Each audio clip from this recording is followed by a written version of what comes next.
For those of you that remember the summers of 1952, 1953, and 1954, we're talking about heat this week. I can't fathom what it must have been like. As the Daily Almanac shows us, the record high for July 14th, 115 degrees back in 1954. And those have been consistently the 3 years that we've been talking about here as far as our record highs go for this time of not only July, but this dates back all the way to about the middle of June, when 52 through 54 kept popping up. Now, as we sit at 85 degrees over Joplin, you'll also notice it feels like 90. Zach and I were waiting to see how quickly we could get to 90. I thought we had a chance to do it here before the end of the noon, and sure enough, we got there. So go ahead and add 5 to 6 degrees on top of these actual temperatures as far as what it feels like outside, as everybody's sitting pretty much squarely in the mid-80s. Chanute chiming in as the clubhouse leader, already up to 88 degrees. We know it's a factor of two things. Number one, that the south wind has picked up. Coming in now,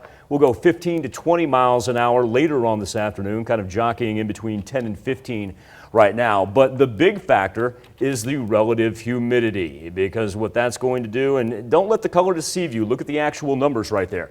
Everybody around us down to 40, if not 30%, yet Chanute and Monette still sitting squarely at 60%.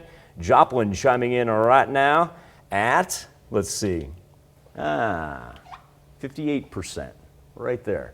So what does that do? Yeah, we're throwing 90s up all over the board as far as what it feels like outside. And a large part of it is that south wind bringing in the old precipitable water. Now, it doesn't look too bad for us right now, but what we're seeing develop is that circle will continue to move south, or continue to move to the north with our south winds. A little cloud cover beginning to break. That means it's just going to get hotter as the afternoon rolls on. Interestingly enough, this cloud cover actually part of a system that rolled through the upper plains this morning.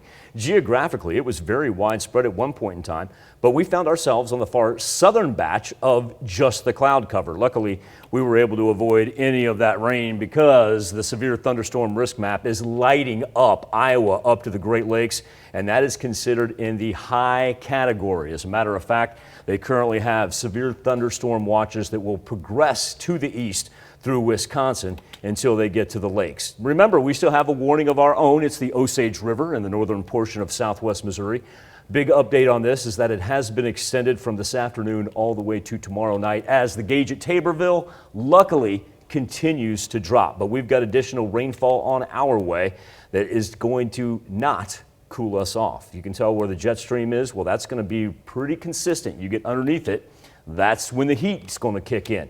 So we'll get up to about 91, 92 degrees later on today. Like I said, wind's going to persist, and wind sticks around here overnight. But let's go ahead and dive into Thursday, because that's our next big development.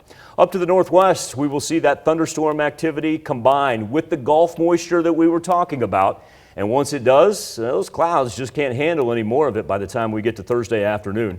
And as the thunderstorm activity rolls through, we're looking at places that could pick up to 2 inches of rain. As it continues, we see ourselves in the severe thunderstorm risk map. Our biggest threat, the localized flooding that we've been through time and time again, but also some high winds. Zach, unfortunately, on the backside of that thunderstorm activity for Friday afternoon, we do not cool down. There is no cold front coming. Nope. We'll ride the high 80s all the way through the weekend. All right, well, thanks, Michael. At least I think anyway. I think maybe I should be thankful for that forecast. You're off Friday. You won't even know that. I know, right? I got you on that one. Thank you.